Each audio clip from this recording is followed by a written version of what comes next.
Good afternoon, everyone. Thanks for coming. Good to see everyone. My name is Larry Nicholson. I come from Hobbema, Alberta. It's now called Muscocheese, Alberta. That makes me Cree, but I've lived here in Vancouver for, it'll be 20 years come the spring, and been involved in all sorts of different things since then, but I'm glad to be asked to moderate. Just gonna sort of facilitate a conversation, as I call it, rather than a panel, let's say, about where's Indigenous writing within CanLit, some of the questions that we've been asked and things like that, so I'm gonna oversee it. But what I'd like to do is actually facilitate a conversation. Just acknowledge that we're on unceded Coast Salish territory, and I'm glad to be here, make my home here, be a good guest here. And I'll let the participants just introduce themselves before we fire away. So go ahead, Joanne. Okay. My name is Joanne Arnott, and I'm originally from Manitoba, Métis, but I am, well, I kind of go Métis mixed blood, but I've been living in BC for about 40 years. So I lived in Manitoba altogether 10 years, and I also actually had time to live in Ontario for a while, so that's me in terms of the geography. What more would I say? Well, I've been writing and publishing for a long time, beginning with Press Gang Publishers. Brought out 3 of my books in the 90s, the early to mid 90s, and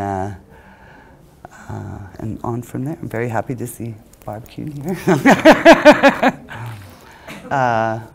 Yes, and I've had the pleasure of meeting Larry and Gunargie both through our different activities in the Lower Mainland. So. Okay, and I'm Gunargie O'Sullivan, and I was born in Alert Bay, British Columbia, way back in 1965 to September 23rd. So yesterday was my birthday. I'm a Libra and a Virgo, okay? So that makes things very complicated. As I try to create balance, I'm kind of being a little prude about it all at the same time. I look at myself as a multidisciplinary artist, but I remember way back in 1990, I had the opportunity to go to a society called YM Writer Society, and that happened in and around the same time that I was trying to find my Indian self, because I was adopted when I was 7 years old. I kind of lost my way a lot. I wanted to be white more than anything else in this world. And I couldn't be, and thank God for that, because I ended up going to through the Oka crises way back in the 90s. If you remember, they called it the Oka crises. At that time, there was a tent city right there, smack in the middle of the city. And there were groups of people who were standing and occupying the gallery in support of the Oka people. And that came at a time when I was, like I said, I wanted to be white. But then there was this thing that was going on with the Oka people that created this fire in me, right? And suddenly I found my voice, and I found a lot of determination. I found a lot of allies. I found that the media was being unfair in its coverage of First Nations people. And that is when I really, really came to town. And I started working at Co-op Radio and taking my role a lot more seriously, rather than just announcing public service announcements. And this book was called A Night for the Lady. I started seeing and witnessing things for myself, and formulating my own opinions, not the opinions that I had been brought up with in mainstream media or with my adopted parents, but my own opinions, because I was able to go out there and watch and listen and learn and decipher the BS from the real news, and help create an awareness between literary artists like Joanne Arnott and Larry Nicholson, and back then Lee Miracle, and performance artists like you know, Margot Kane from Full Circle, and all of these people have gone like 100 and thousands of, they've gone beyond what I could even fathom, even what you could fathom at that point. So I've always come from a multidisciplinary perspective, and I've always invited other people to share their voices with the community in an effort to create an awareness and a relationship through performance art, filmmaking, and music. I love music, and so that's what I do. And I'm going to go back to you, Larry. Wow.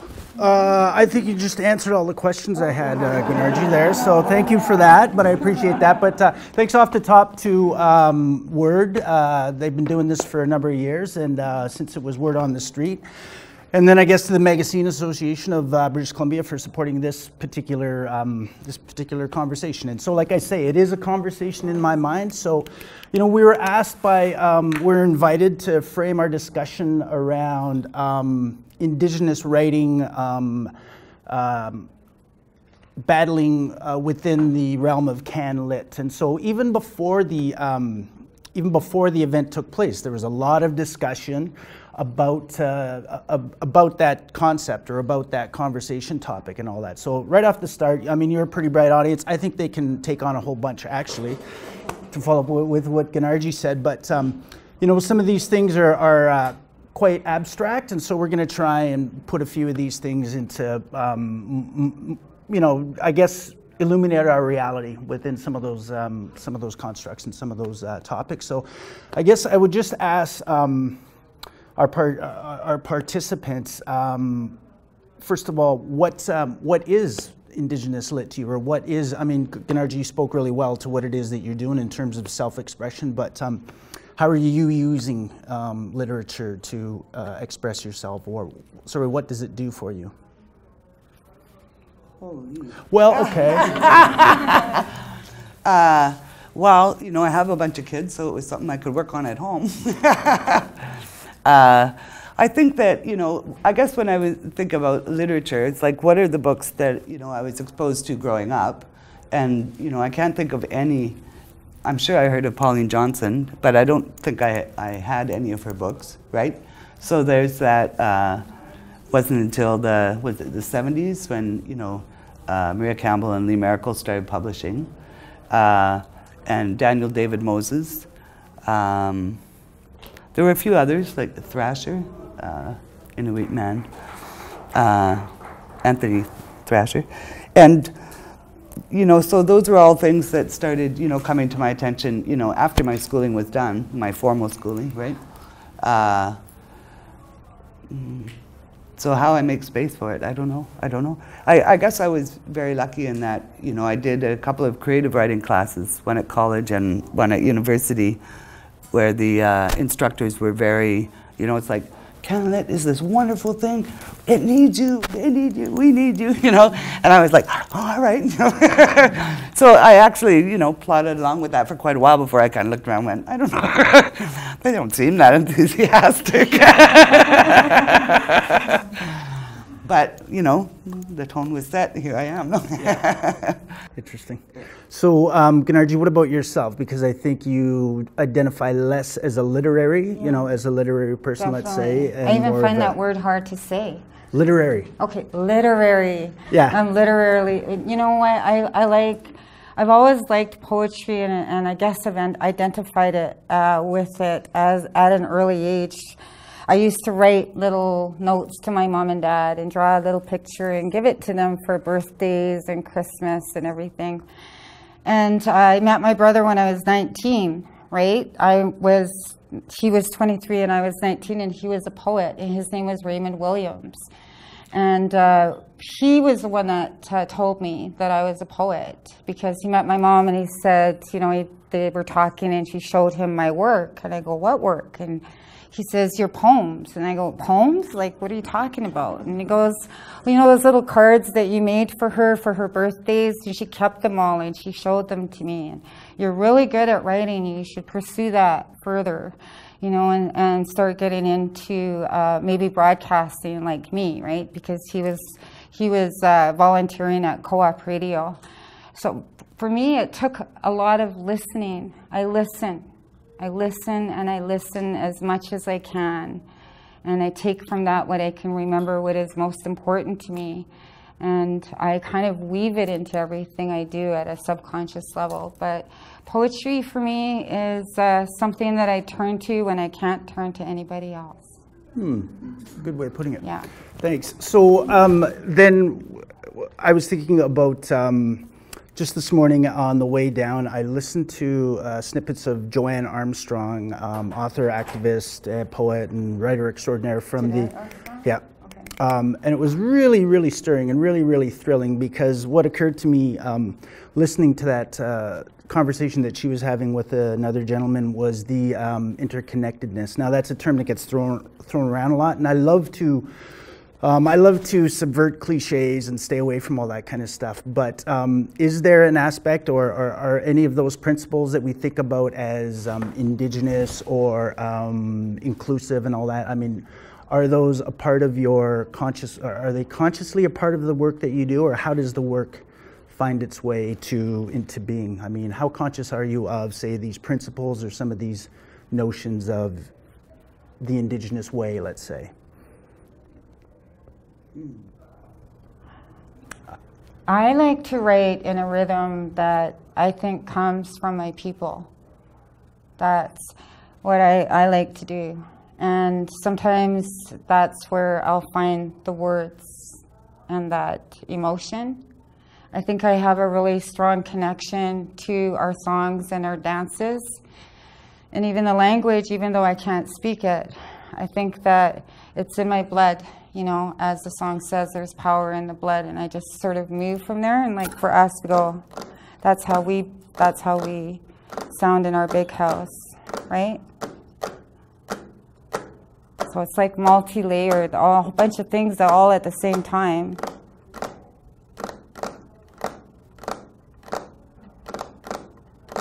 So if I try to sing or do anything, it comes out that way for me, I think. That's what I'm thinking.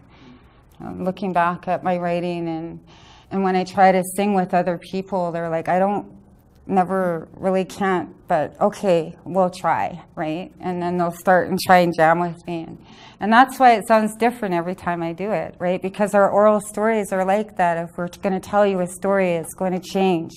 If you're not interested, then I'm going to try and tell you something really shocking within that story to grab your attention. So the stories will always shift with the audience members, right?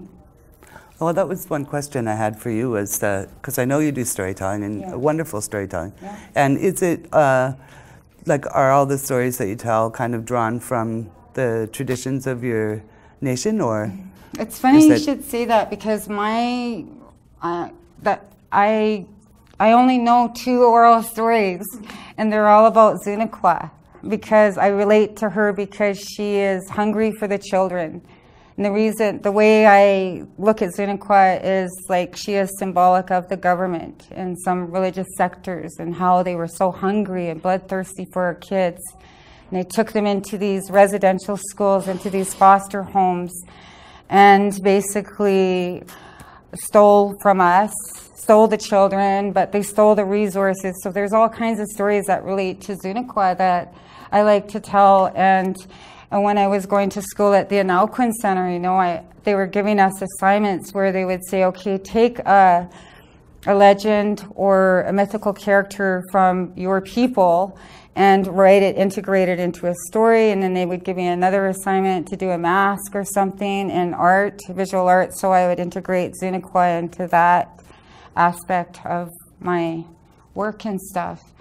So what I've been doing is telling, do you want me to tell a story? It's 10 minutes long. It's long. No, I'm not telling you that story. Well, we talked on Friday about what we're going to do. Do you have... Well, that is the thing about our stories too, right? And you talk about what we can draw from our own culture and tradition before it would take days to tell a story about Zuniqua, right? And now I can tell it in 10 minutes. And I can tell it off the top of my head. Everything I do is really from an oral point of view. If I do a radio show, I'll talk to Larry, I'll talk to Joanne, we'll talk it over, and I'll take these mental notes, and sometimes I hit it on the nail, other times I miss the mark, and sometimes it has a life of its own, and we just let it grow from there, right? And so one of the stories I did was about Zuniqua, and there is one in particular where she talks about where it's about stealing resources, but it's not just about stealing resources, it's about vanity. It's about right from wrong too, of course. There's always moral to the story, and so I'll just tell you that story, okay? It's about Zuniqua. She's the wild woman of the woods. There was a family, and they were by the river for the winter so that they could dry fish, okay? And the oldest boy, he came out into the smokehouse and he began to go into the fire, mixing it up, stirring it up, and he looked up into the rafters there and he saw some of the fish were missing. So he goes to his dad in a big huff and he says, "Some of the fish is missing." And who is his dad, says, "What's going on here?" And he says, "Some of the fish is missing." Said, "Well, that can't be possible, son. You go to sleep and we'll check it out in the morning." So the boy, he goes to sleep. And he wakes up and he goes into the smokehouse and he begins to build that fire, right? He's building that fire. And as he's doing it, looks up again. More smoked fish is missing. So he goes to his dad. He says, "There's more smoked fish missing." Said, "That can't be possible, son. There's nobody here for miles." And his son goes, "Well, I am going to go into that smokehouse and I am going to see. I'm going to see who's taking our smoked fish." And he goes, "If it is who I think it is, there's going to be trouble." So he brings his bow and arrow in there. And he wanders around and he waits and he waits and he waits. And then all of a sudden, out of nowhere, boom, boom, boom, boom, boom, boom. Big, big footsteps stop right outside the smokehouse. And out of that smokehouse, the roof is being lifted very slowly. And out of inside comes down towards the young boy who has his bow and arrow all set up. And she sticks her big hairy hand in there. And he shoots straight up from the big hairy hand. And he shoots her and you hear this big scream. Ah! Boom. Crash. Boom. Well, it was her scream was so loud it woke up the whole family, especially He comes running out again. "What's going on here?" The boy says, "Well," he says, "it's Zuniqua. She went that way. Let's go get her." Being the logical, reasonable man that he is, says, "No. Key." That means no. "No," he says again. "We go in the morning, okay? That way we will see her footsteps and we will see the blood. Okay, now go to sleep." Okay, goes to sleep. Wakes up the next day, the whole family's out on the run looking for Zuniqua, all of them just racing after, trying to see if they could see her anyway. They couldn't. It took hours and hours. There was no blood trails, no footsteps, nothing, until they went towards the big house. And when they saw the big house, the little boy, the younger brother, looks at the dad and he says, "Dad, why don't we check out, the big house, right?" "Yeah, let's do that." "Boy, that's a good idea." So he looks at the oldest boy and he says, You stay here by this big tree right there, okay? Me and your bro, we're going to go see if Zuniqua is in that big house. Stay. And the bigger boy goes, why do I always, okay, right? Out of respect, yes, I will stay.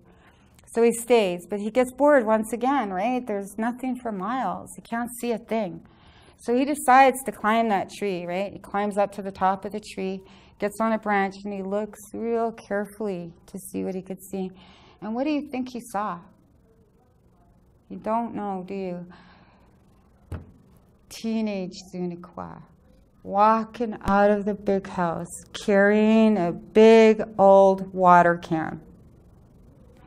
She's like really, really big, okay? She's hairy, she's scary, she's got big bloodthirsty lips that kind of look like this.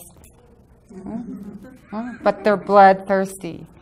And she stinks, and she's really tired because she's a sleepyhead, right? She's got like sap coming out of her ears, and like, I mean, out of her mouth, probably out of her ears too, and her nose and everything, right? And she's going along to go get some water that just happens to be under like a puddle under the tree. So she takes this bucket and she goes over and she starts scooping up that water. And as she does, she sees something really beautiful for the first time in her life. And she's like, ooh, oh, wow, I really am beautiful. I don't even have like my bloodthirsty lips.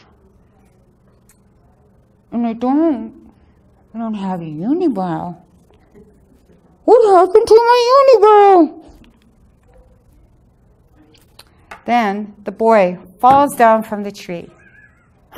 She looks at him. She goes, it was me all this time. It was you. It wasn't me. I am like the rest of my family. I do have bloodthirsty lips. I got the unibrow. I'm just like the rest of my family.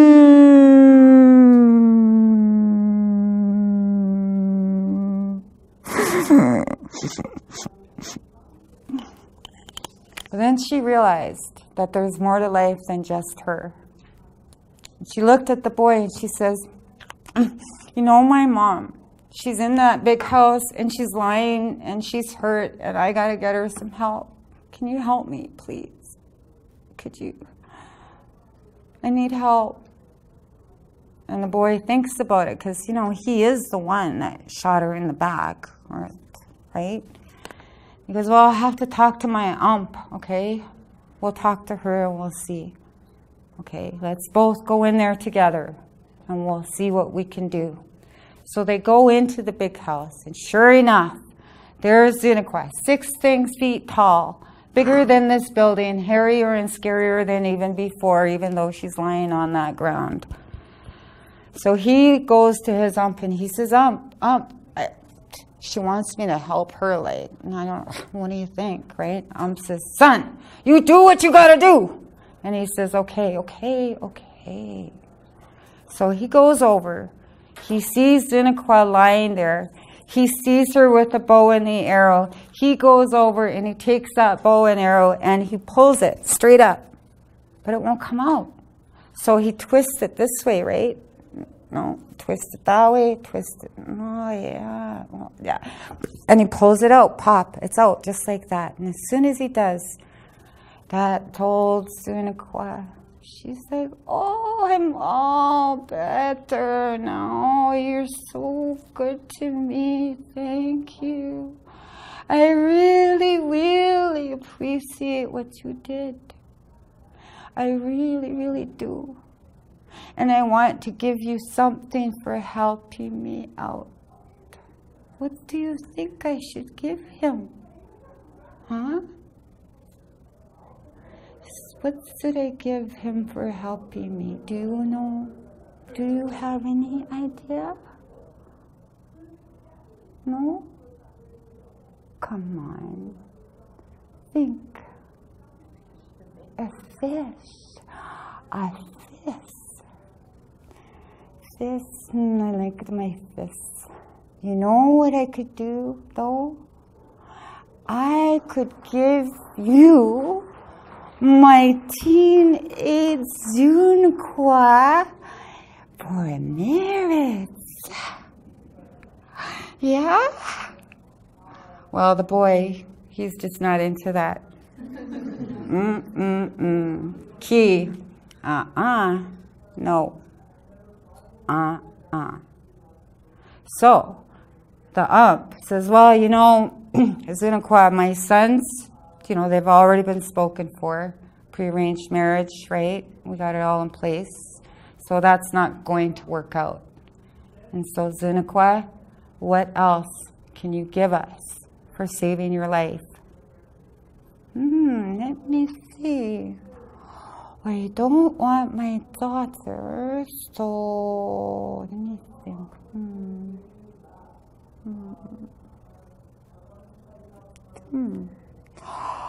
I know. You could take my image. You take my image, and you could put it on a mask. Or you could take my image, and you could put it on a totem pole.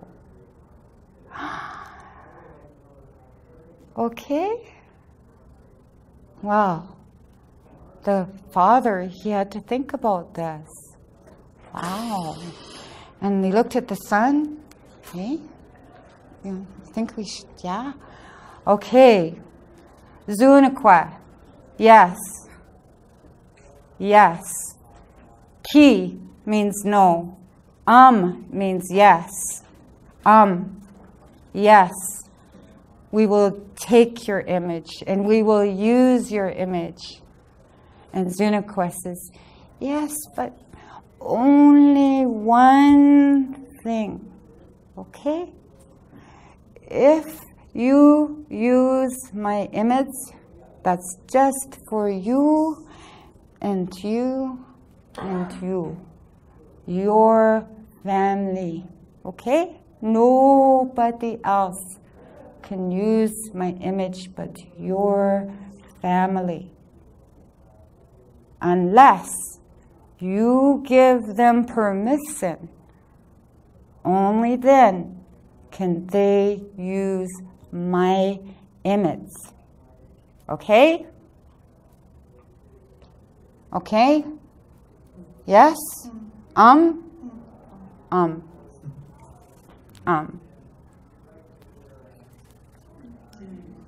Me.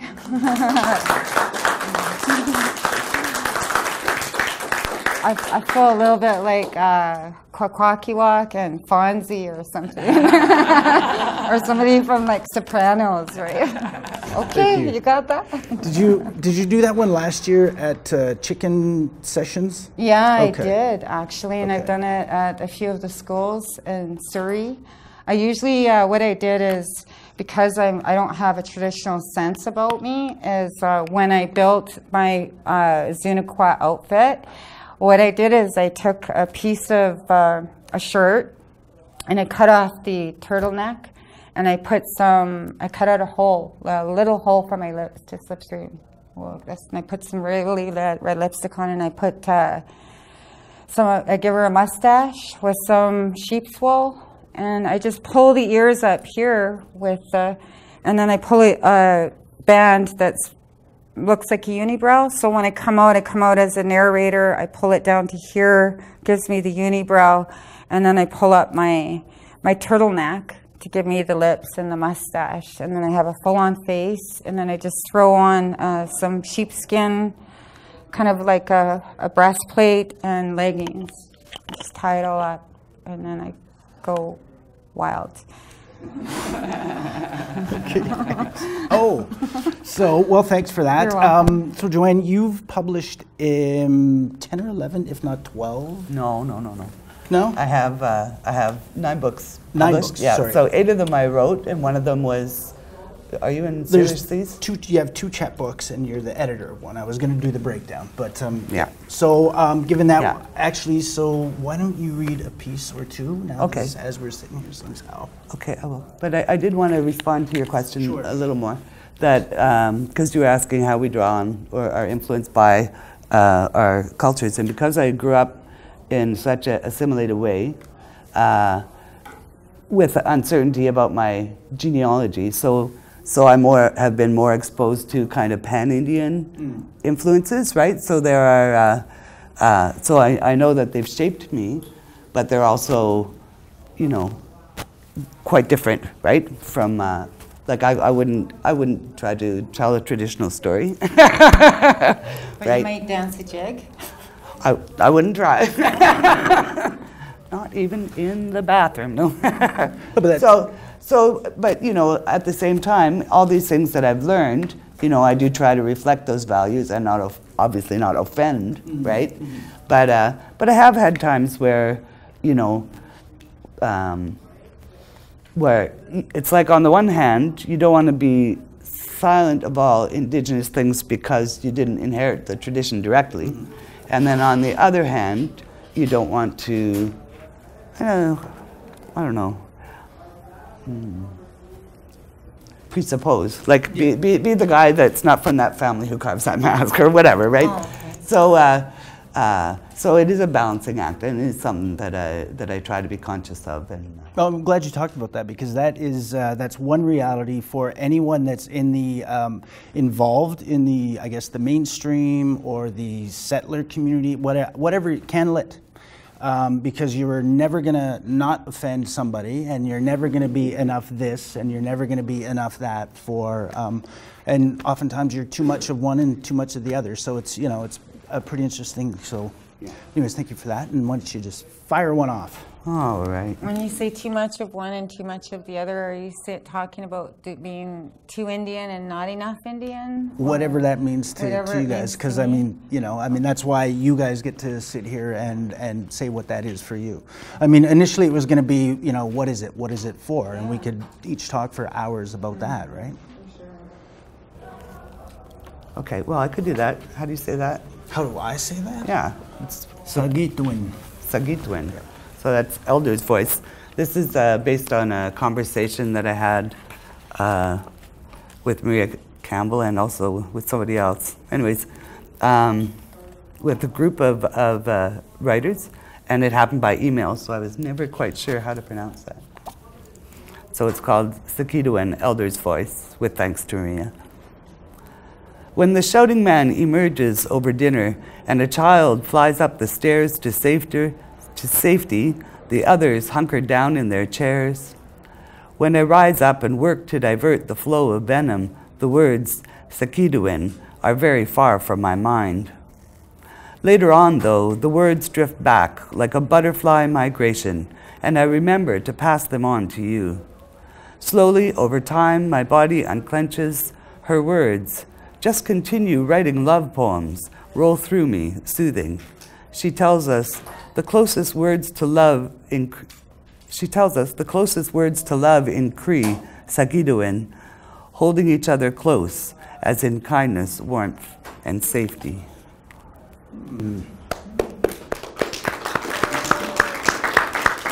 Thanks, Joanne. So it occurred to me then that you publishing that many titles and being involved in one way or another, are there any barriers that you've identified, or what are some of the challenges, let's say, that jump out at you? I mean, I know that's, again, these questions are so basic, you get more specific, right? You talk about the gender ideas, the specific nationhood and indigeneity and whatnot, but, Well, I know, as I mentioned, Press Gang Publishers was published my first, 3 of the 4 first books, and they did so that was Feminist Press. They also published Christos, they published Lee Miracle, probably others that I don't remember. So that was, and that kind of helped connect me to, the Press Gang women did a very good job of introducing me. In those days, they put writers on tours. And so at each place, well, not every place, but, I would be introduced to Maria Campbell or Lee Miracle, or, Lee, we often did readings together because we were both here. But Louise Half, I met that way. I can't remember who all else. But there was just a kind of a sensitivity to helping to connect me to other writers, and also to the women's community, right? So reading in women's bookstores and so on. So that was, you know, I kind of missed those days.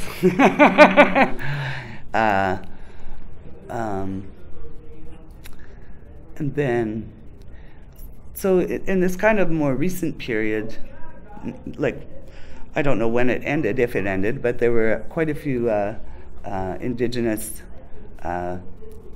writer festivals that brought many Indigenous writers together. And also there's one been going on in Prince George for quite a long time, which is brings together writers and storytellers.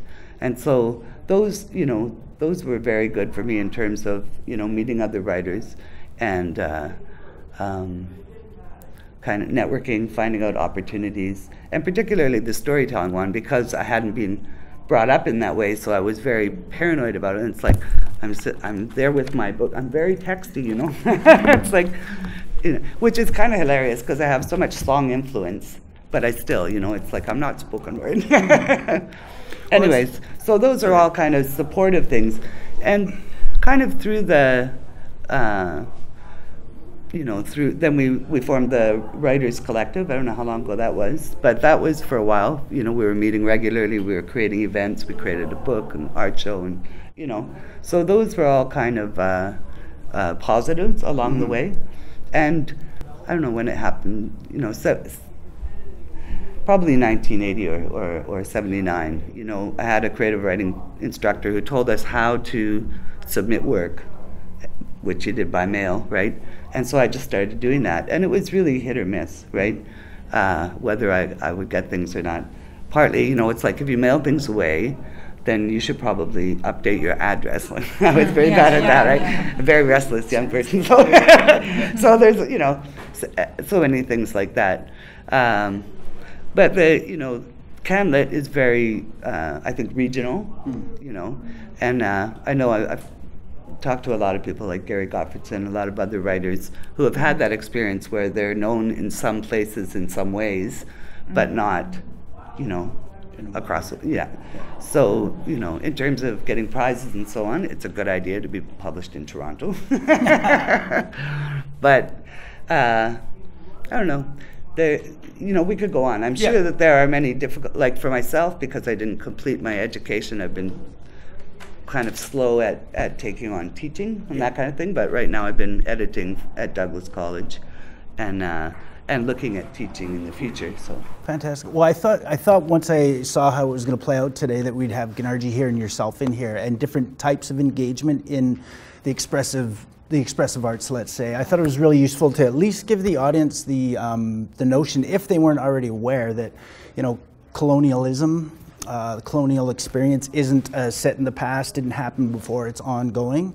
And so one of the things that occurs to me, it's powerful for me, is that our involvement in this is decolonizing.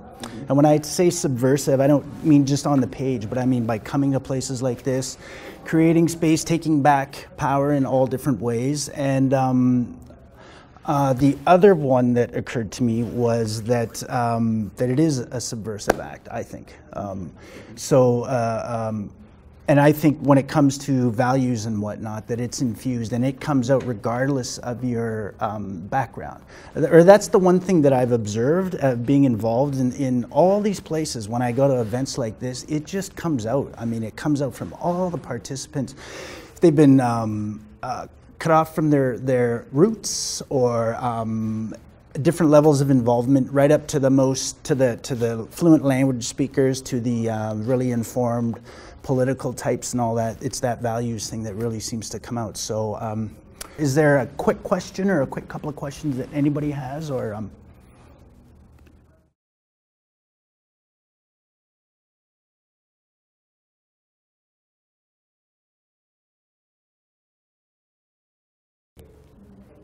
I'm going to let Joanne answer first. Oh, come on. Well, because I know it'll be succinct.